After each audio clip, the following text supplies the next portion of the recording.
So I think మరి at least గెలవడానికి మోసం చేస్తే పర్లేదు, పాలించేటప్పుడు ప్రజలను మోసం చేయకుండా ఉంటే అంతే చాలు. సో మోసం చేసామా, మభ్యపెట్టామా, ఆమ్ ఆద్మీ పార్టీ కేజ్రీవాల్ కూడా కొన్ని రోజులు గవర్నమెంట్లో ఉన్నారు కాబట్టి, సో విజయ్ సంగతి ఏంటో చూద్దాము. ఇప్పుడు మీరు అన్నారు, నాకు ఇప్పుడు కొంచెం ఇది ఆసక్తికరంగా ఉంది. నిజంగా ఒక ఆటో డ్రైవర్ని ఆయనకి టికెట్ ఇచ్చి ఆయన్ని ఆ పర్టికులర్ నియోజకవర్గంలో నించోబెట్టి మొత్తానికి గెలిపించారు అని చెప్పేసి. సో దీని గురించి క్వశ్చన్ రాకుండా ఉండదు, ఎందుకంటే ఇప్పుడు మీరే నాకు చెప్తున్నప్పుడు మీరు ఒక ట్రస్ట్ వర్తీ సోర్స్ నుంచి చూసి చెప్పుండొచ్చు. రేపొద్దున క్వశ్చన్ వస్తుంది, అలా ఎలా ఆయన ఆటో డ్రైవర్ అయ్యారు, అసలు అది ఇప్పటివరకు ఎవరు ఎందుకు ప్రశ్నించలేదు అనేది అంటే విజయ్ది వేవ్ ఎక్కడికి వెళ్ళింది అంటే అసలు నేను అనుకోవడం ఇది ఇలాగ చూడాలి అనేది కూడా ఎవరికి తట్టినట్లేదు. అంటే ఒకవేళ అది తీసినా, ఎందుకంటే ఆయన భార్యది బయట పెట్టినా సరే ప్రభావం చూపించలేకపోయింది. అవును, ఆయన సభకి వచ్చిన జనాలు పోయారు, ఆయన సమంగా వ్యవహరించకపోవడం వలన జనాలు పట్టించుకోలేదు. కొన్ని వీడియోలు ఆయన సభకి వచ్చిన జనాల మీద చెయ్యెత్తారు, దురుసుగా వ్యవహరించారు. నిజానికి ఆయన విజయ్ మ్యాన్ హ్యాండిల్డ్ అని లేకపోతే విజయ్ రూడ్ బిహేవియర్ అని కొట్టినట్టయితే ఎక్స్ లో వస్తుంది సభల్లో ఆయన వ్యవహరించిన తీరు. ఓకే, నేను వెంటనే ఇప్పుడు ఆ ఫుటేజ్ అంతా తీస్తాను నేను. కాబట్టి అంటే సో ఆయనది ఎన్నికలప్పుడు ఆయన వేవ్ ఎక్కడికి వెళ్ళిందంటే ఎవ్వరు వీటి మీద దృష్టి పెట్టలేదు, పెట్టినా దాని ప్రభావం చూపించలేదు. రాజకీయాల్లో ఐ థింక్ ఐ హోప్ ఈ వర్డ్ వాడచ్చు, హనీమూన్ పీరియడ్ అది అంటారు. ఐ థింక్ దురదృష్టవశాత్తు ఆయనకు అయిపోయినట్టే అనిపిస్తుంది. ఎందుకంటే ఇంక ఇప్పటి నుంచి మొదలు పెడతారు. స్టార్ట్ అవ్వకముందే ఎండ్ అయిపోయింది. భాయ్ అయితే షురూ హోనే సే పహలే ఖతం హో గయా. Shortest honeymoon period ever. Okay, and Pawan Kalyan గారితో పోల్చడం అనేది అయితే ఉందో స్టార్టింగ్ నుంచి ఏమంటారు వెళ్ళి లైక్ ఈయన పొలిటికల్ జర్నీ స్టార్ట్ అయినప్పటి నుంచి కూడా కంపారిజన్స్ అనేవి స్టార్ట్ అయ్యాయి. అసలు చెయ్యొచ్చా లేదా, దాని గురించి మీకు స్టాండ్ ఉంది, దాని గురించి చెప్పండి. అది చాలా తప్పండి. పవన్ కళ్యాణ్ గారిని ఆ విజయ్ని పోల్చడం అంటే అది చాలా అన్యాయం పవన్ కళ్యాణ్ గారికి చేసింది. ఎందుకంటే ఆయన ఎలాంటి రాష్ట్రంలో ఆయన ఉన్నారు అంటే ఇద్దరు ఉద్దండులు ఉన్నారు. ఒక ఆయన సుమారు అంతకు ముందర వరకు 10 ఏళ్ళు ముఖ్యమంత్రిగా ఉండి ఐ థింక్ 10 ఏళ్ళు ప్రతిపక్ష నేతగా ఉన్నారు. ఇప్పటికే చంద్రబాబు నాయుడు గారి అనుభవం ఎంత ముఖ్యమంత్రిగా ప్రతిపక్ష నేతగా. ఇంకోవైపు జగన్, ఆయనది ఆర్థికంగా ఆయన బలం ఎంతో తెలుసు, ఒకసారి ముఖ్యమంత్రిగా చేశారు.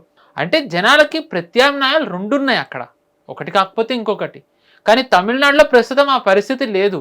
స్టాలిన్ ముఖ్యమంత్రి అయినా స్టాలిన్ కరుణానిధికి వారసుడు అని జనాలు ఎప్పుడు అనుకోలేదు. స్టాలిన్ నేను ఒక ప్రత్యామ్నాయం కింద ఎప్పుడు ఎదగలే. ఆయన ఎప్పుడు జనాలు ఒక ఆల్టర్నేటివ్ గా చూడలే. అంటే కరుణానిధికి వారసుడు కిందన ఆయన ఎప్పుడు ఎమర్జ్ అవ్వలే. స్టాలిన్ ఎప్పుడు లేడు అలా. కరుణానిధి వేవ్ తోని గెలిచేశారు అంతే. ఓకే, ఆ వేవ్ తోని గెలిచారు. ఆయన ఒక వారసుడు కింద ఎప్పుడు చూడలేదు. సరే ఇంకా ఆయనదే లేదు అన్నప్పుడు ఆయన కుమారుడిది ఏముంటుంది? సో ఆయనది లేదు. సో ఇంకొక వైపు మనం ఏడీఎంకే చూసుకున్నట్టయితే జయలలిత గారు కాలం చేసిన తర్వాత, ఆవిడ స్వర్గస్థులైన తర్వాత పళనిస్వామిని అసలు ఎవరూ చూడలే. పళనిస్వామి ఆయన వ్యవహరించే తీరు, ఆయన పరిజ్ఞానం అసలు ఎప్పుడూ కూడా ఆయన ఒక వారసుడి కింద రాలే. సో అంటే ఒక గ్యాప్ ఉంది, ఒక హాలోనెస్ ఉంది. సినిమాలో చూపించినట్టు ఎవరు వస్తారు అనుకుంటే అప్పుడు విజయ్ వచ్చాడు. అంటే ఎవరు లేని చోట వచ్చి 108 సీట్లు తెచ్చుకోవడం ఫైన్, అంటే మంచిదే ఆ సంఖ్య. కానీ వెనక మనకి మొత్తం ఓవరాల్ 360 degrees చూసుకుంటే పవన్ కళ్యాణ్ ఉన్న పరిస్థితి ఎక్కడ, విజయ్ ఉన్న పరిస్థితి ఎక్కడ, చాలా వ్యత్యాసం ఉంది కదా. సో పవన్ కళ్యాణ్ గారిని విజయ్ని పోల్చడం అయితే చాలా తప్పంట. ఆయన ఇంకా టఫ్ టైమ్స్ నుంచి వచ్చారు పవన్ కళ్యాణ్. అండ్ అసలు చంద్రబాబు నాయుడు గారిది అయిపోయింది అనుకున్న కెరీర్ నిజానికి ఒక రకంగా మళ్ళీ రివైవ్ అయింది. ఒక కూటమి గవర్నమెంట్ వచ్చింది, ఆ కూటమి కేంద్రంలో ఉండడానికి ఇప్పుడు ఒక రకంగా సహాయపడుతుంది. ఈ కూటమిని కలిపింది ఎవరు? అవునన్నా కాదన్నా పవన్ కళ్యాణ్ గారు మాత్రం. నిజానికి అందుకే మోదీ గారు అంటారు ఈ ఆందీహన్. అండ్ పవన్ కళ్యాణ్ గారు మహారాష్ట్రలో ఆయన వెళ్ళిన చోట్ల, ప్రచారం చేసిన చోట్ల గెలవడానికి ఆయన కూడా కారణమయ్యారు మహారాష్ట్రలో. ఇప్పుడు తర్వాత అసలు ఐ థింక్ ఆయన అనారోగ్య కారణం వల్ల ఆయన వెళ్ళినట్లేరు. లేకపోతే ఆయన కొంతకాలం తమిళనాడులో కూడా ప్రచారం చేశారు, అక్కడ ప్రాంతీయ ఛానల్స్కి ఇంటర్వ్యూలు ఇస్తూ. అంటే నెక్స్ట్ తర్వాత ఎన్నికల్లో ఐ థింక్ ఉత్తరప్రదేశ్ ఆయన దింపచ్చు, ఎందుకంటే అక్కడ తెలుగు వాళ్ళు ఉంటారు. చాలా చోట్ల. ఎందుకు హిందీ సినిమాలు డబ్బింగ్ చేసే సినిమాలు చూసిన వాళ్ళు కూడా సుపరిచయమే. కరెక్ట్. అసలు అంటున్న ఉదాహరణకి అందులో ఇప్పుడు ఆయన ఒక హిందుత్వ ఐకాన్ అయిపోయారు అందరికి. సో అంటే ఇప్పుడు ఆయన ఆయన ఆయన పరిస్థితి, ఆయన ఎక్కడి నుంచి ఇప్పుడు ఆయన ఎక్కడికి వచ్చారు. నెక్స్ట్ ఇప్పుడు మాకు అందరి దృష్టి ఇప్పుడు దీని మీద ఉంటుంది పవన్ కళ్యాణ్ ఫ్యాన్స్ కి. సో నెక్స్ట్ యూపీలో దిగుతారా, అక్కడ నుంచి పోటీ చేస్తారా? ఆ పోటీ అనట్లే, ప్రచారం. ఎందుకంటే వచ్చే ఏడాది అక్కడ ఎన్నికలు ఉన్నాయి. కాశీ ఇలాంటి చోట్ల తెలుగు వాళ్ళు చాలా మంది ఉంటారు. అండ్ అదే కాకుండా ఒక ఫిల్మ్ స్టార్ ఆరా కంపల్సరీ అది నేషనల్ వైడ్ ఉంటుందండి. సో అది వర్క్ అవుతుంది యాక్చువల్లీ. కరెక్ట్. అండ్ మహారాష్ట్రలో ఆయన వెళ్ళినప్పుడు అయితే జనాలు తండోపతండాలుగా వచ్చారు. ఆయనకి శివాజీ మహారాజ్ విగ్రహాలు ఇచ్చి, ఆంజనేయ స్వామి ప్రతిమలు ఇచ్చి అసలు ఒక బీభత్సం చేసేసారు నిజంగా. ఆయన వెళ్ళిన చోటలా గెలిచారు. ఐ థింక్ 85 పైన సక్సెస్ రేట్, ఆయన strike rate. So I'm sorry, Vijay గారి పరిస్థితి వేరు. ఆయన అక్కడికి వెళ్ళొచ్చేమో, నేను ఆయన అది ఇప్పటిది మాట్లాడుతున్నా.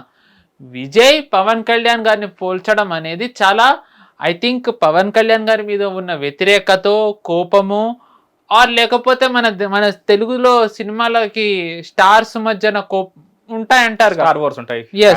సో దాని వల్ల ఆయన వ్యతిరేక వర్గం వాళ్ళు యాంప్లిఫై చేస్తుందేమో నాకు తెలీదు. బట్ ఇద్దరి పోలిక సమంజసం కాదనేది అయితే నా వ్యక్తిగత అభిప్రాయం. సో అండ్ పవన్ కళ్యాణ్ గారు కూడా స్టార్టింగ్ లో కొన్ని మిస్టేక్స్ జరిగాయి. ఆయన కొన్ని మాట్లాడిన తప్పులు వెళ్ళడం, చాలా ఐ థింక్ ఫ్రాంక్లిన్ టెంపుల్టన్తో ఏవో ఆయన కొన్ని మిస్టేక్స్ చేయడం చేశారు.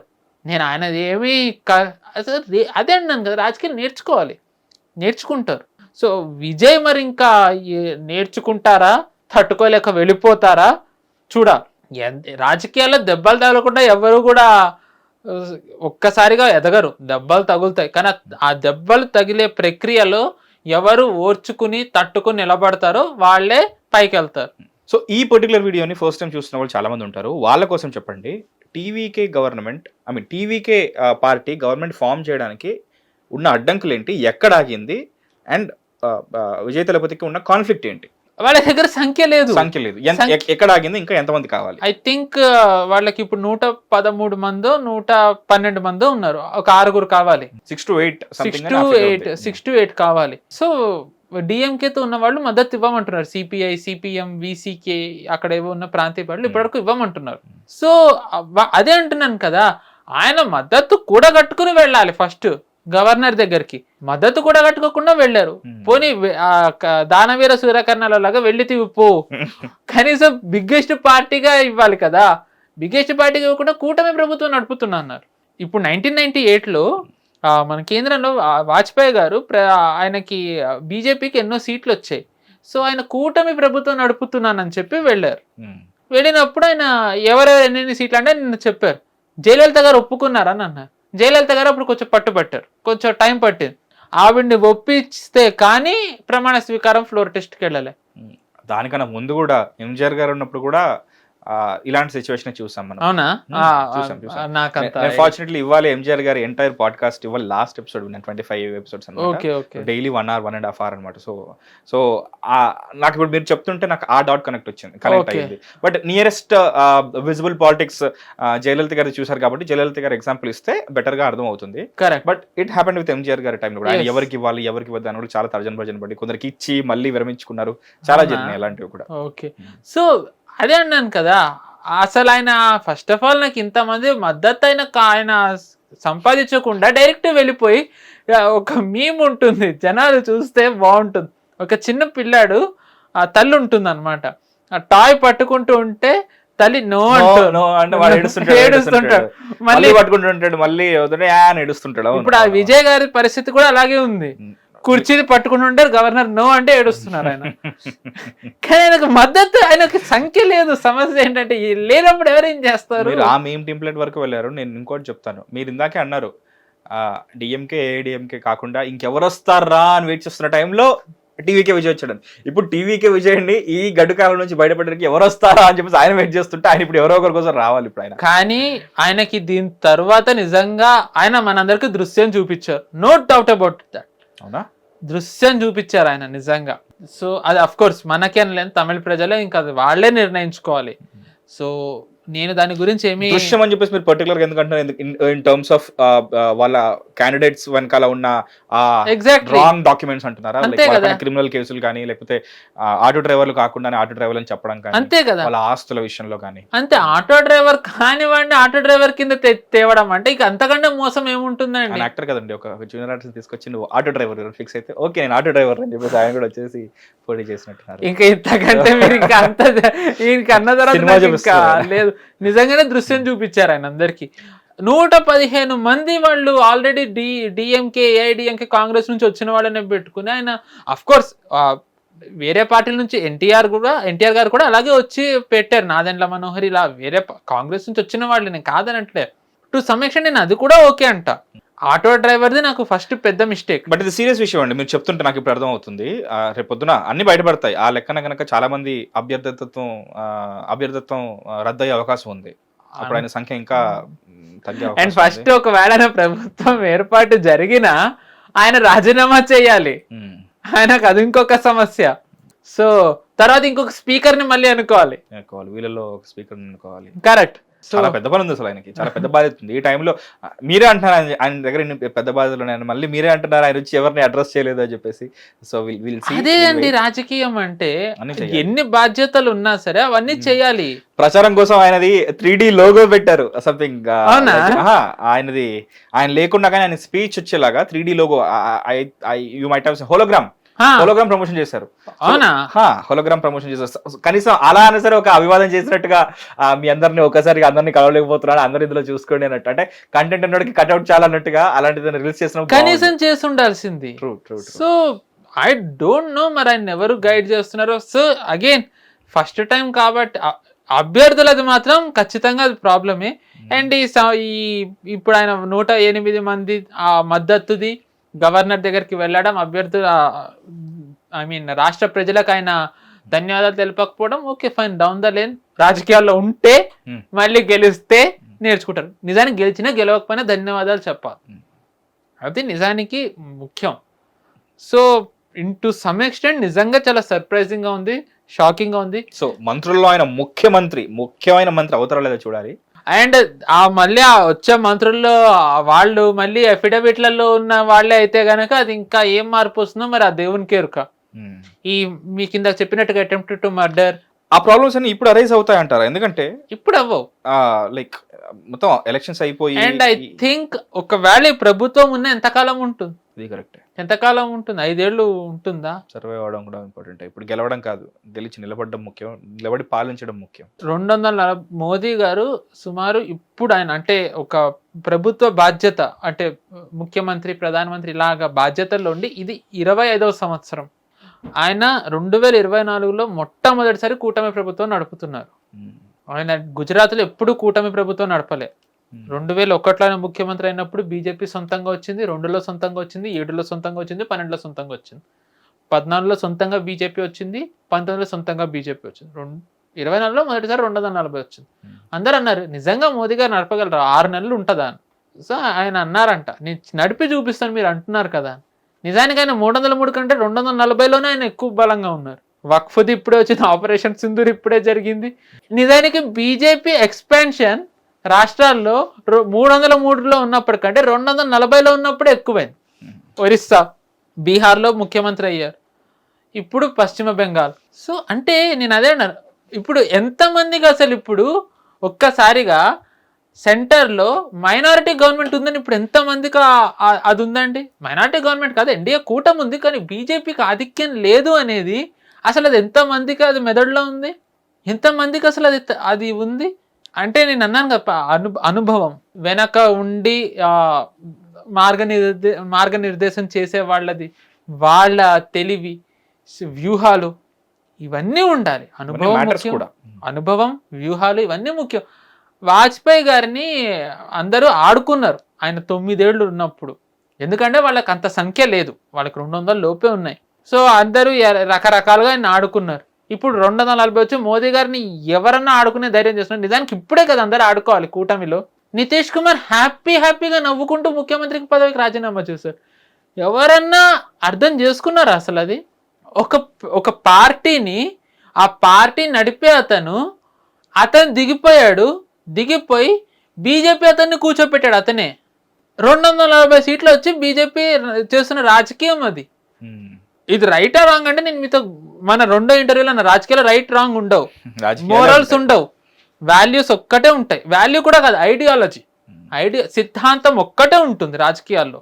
ఆ సిద్ధాంతంకి తప్పకుండా ఏది చేసినా హుక్ ఆర్ క్రూక్ చెయ్యాలి. సో అంటే ఇంత ఉంటుంది రాజకీయంలో. విజయ్ ఏదో సింపుల్ గా సినిమాలో ఒక సింగిల్ టేక్ డైలాగ్ చెప్పినట్టు చెప్పేస్తే అయిపోతుంది అనుకున్నారు. ఓకే ఫైన్, అలాగే చేసి ఇక్కడ వరకు వచ్చారు. కానీ ఇప్పుడు డైలాగులతో అవ్వదు. ఇంకా ఇప్పుడు ఆయన కేంద్రంతో, ఇప్పుడు ఆయన కాంగ్రెస్ తోనే ఉంటారు. యూసీసీ వస్తుంది రేపు, యూసీసీని కాంగ్రెస్ వ్యతిరేకిస్తుంది. ఈయన వ్యతిరేకిస్తారా? వ్యతిరేకిస్తే కనుక ఇంకా మరి కేంద్రం కూడా వాళ్ళు ఎలా ఉండాలో వాళ్ళు అలాగే ఉంటారు ఆబ్వియస్లీ. సో ఆయనకి ఇప్పుడు ఆయన ఇప్పుడు నా మెయిన్ కన్సర్న్ ఏంటంటే, ఇలాంటి పరిస్థితుల్లో తమిళనాడు ప్రజలు నష్టపోతారు, ఆ రాష్ట్రం నష్టపోతుంది. ట్రూ.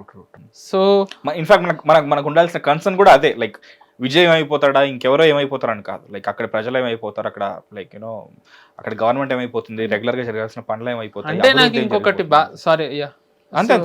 సో నాకు ఇంకో బాధాకరమైనది ఏంటంటే, వాళ్ళు నిజంగా చూస్తే చాలా అనిపిస్తుంది. అంటే వాళ్ళు ఎంతో ఆశగా, అంటే వాళ్ళ పాయింట్ ఆఫ్ వ్యూ నుంచి సరే ఒక మార్పు వస్తుంది అనే దిశగా వాళ్ళు ఒక డెసిషన్ తీసుకుని, ఎందుకంటే 5 ఏళ్ల తర్వాత 5 ఏళ్ళకి ఒకసారి వచ్చే ఒక ఓటు హక్కుని వాళ్ళు ఎంతో తెలివిగా ఉపయోగించుకొని ఎవరికి వెయ్యాలి, డిస్పైట్ ఎంతో మంది డిస్ట్రాక్ట్ చేస్తారు, మాకేయండి అని ప్రెషర్స్ ఉంటాయి. సేమ్ మన ప్రతి దగ్గర ఉన్నట్టే, బెంగాల్లో ఉన్నట్టే, ఎక్కడ ఉన్నట్టే ఉంటాయి.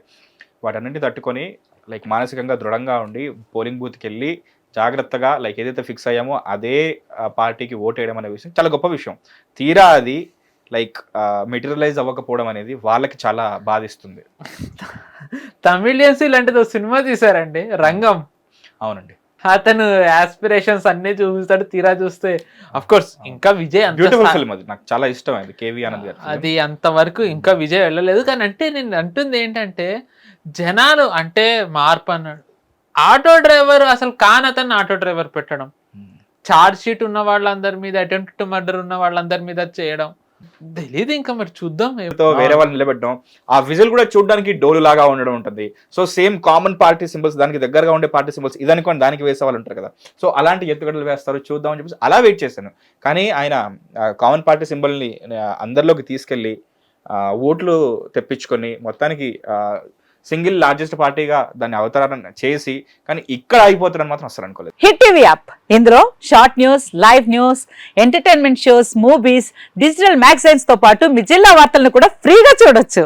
ఇంకెందుకు ఆలస్యం, వెంటనే హిట్ టీవీ యాప్ ని డౌన్లోడ్ చేసుకుని ఫ్రీగా ఎంటర్టైన్మెంట్ పొందండి. Hit TV app, hit TV app, please download hit TV app. Hit TV app ని ఫ్రీగా డౌన్లోడ్ చేసుకుని ఎంజాయ్ చేయండి. మీకు నచ్చిన ఎంటర్టైన్మెంట్ కోసం హిట్ టీవీ యాప్ ని ఫ్రీగా డౌన్లోడ్ చేసుకుని ఎంజాయ్ చేయండి. హిట్ టీవీ యాప్ ని డౌన్లోడ్ చేసుకుని ఆస్వాదించండి, ఆశీర్వదించండి. ఇంతమంది సెలబ్రిటీలు హిట్ టీవీ యాప్ ని డౌన్లోడ్ చేసుకోండి అని చెప్తున్నారంటే ఎంత మంచి యాప్ ఆలోచించండి.